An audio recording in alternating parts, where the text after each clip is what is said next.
Hey, my name is Eric Latender, and I am author of the book, The Amazing Dog Training Man.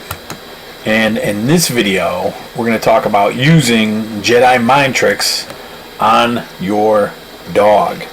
And I don't know about you, but I've always been a huge Star Wars fan. I've just always loved the Jedi and Yoda, and especially the Force. I always thought it was the coolest thing in the world, how they could move objects around and stuff like that. So I guess you could say I'm a little bit of a geek.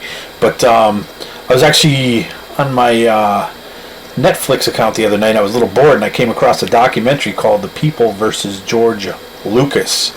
And it's a very interesting and entertaining documentary if you get a chance to watch it. It's on Netflix, so if you got that, just go ahead and head on over and check it out. Anyways, it was really entertaining, like I said, and it was a little scary because some of the people in the documentary talked about how George Lucas actually ruined their lives because of the last 3 Star Wars movies. Remember the recent ones that came out in the 90s where they redid the originals, and then they came up with the last 3, The Phantom Menace and all that. Well, these people on this documentary were talking about how much it ruined their lives because he monkeyed around with the movies.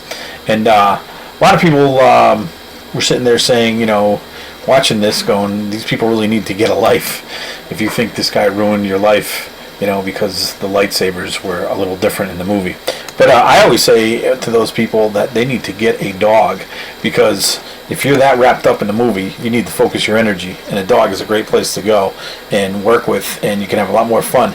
But the other thing is, all kidding aside, is that getting your dog to come to you off leash is a little bit like a Jedi mind trick, because your dog is moving to you from a distance, and if your dog's off leash, that's really like a Jedi mind trick. But what you have to understand is that there's 2 ways to train your dog. Basically, you have the one way to train, which is positive, and then you have the other way to train, which is negative. One way will lead to successfully controlling your dog on and off leash, and the other way will get results but could lead to the dark side. So when you're training a dog, it's important to understand that the amount of positive interactions that you have between you and your dog have to outweigh the negative interactions or the negative consequences that are applied to your dog during a training situation. So it's extremely important that it's always tilted toward the positive side, because it's kind of like a checking account, the relationship that you have with your dog. Every time you do something positive, you are making a deposit. Every time you're doing something negative, you are making a withdrawal. And in order for your checking count to work out, in order for them not to get mad at you, you always have to make sure that you're not writing checks against a negative account. So that's the same thing with your dog, because your dog will or could go to the dark side if you do too many negative consequences on your dog. So you always want to make sure you're doing a lot of positive consequences.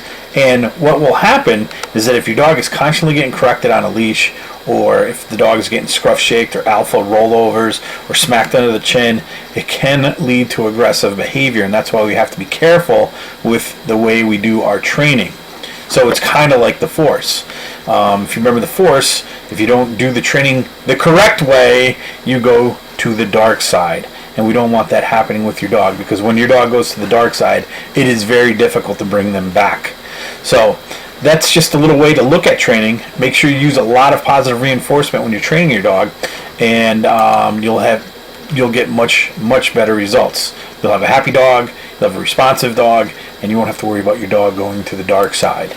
So I hope this video helped you out, and if you have more questions, or if you'd like the free report, you can go to my website, alwayscomewhencalled.com, and get 8 incredibly simple steps to get your dog to come when called. Thanks for watching. Have a great day.